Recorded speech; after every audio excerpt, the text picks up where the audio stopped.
Understanding ache for in English. Hello, dear viewers.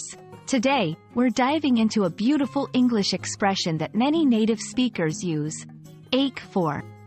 This phrase carries emotion, desire, and longing with it. So, if you're keen on adding more depth to your English conversations, you're in for a treat.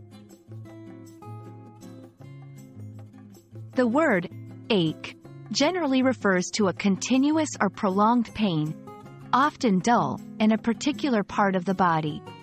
For instance, after running a marathon, one might say, "My legs ache." However, when combined with the word for, the phrase takes on a more figurative and emotional meaning.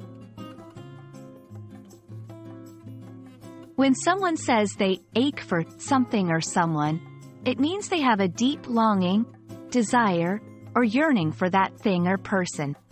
It's a powerful expression to convey emotional intensity. Here are some examples to help you understand.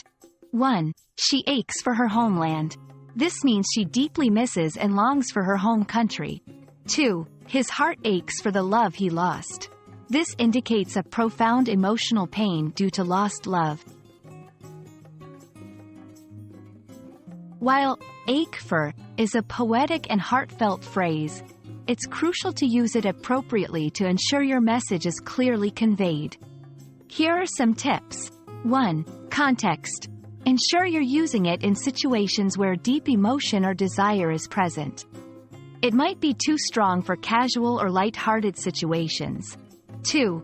Pair with expressive tones. When saying ache for, using a tone that matches the sentiment can make your statement more genuine and heartfelt.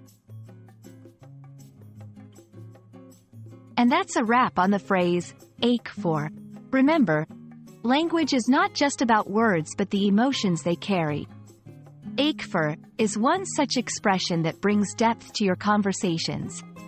We hope this video helps you incorporate it into your English lexicon. Happy learning, and until next time.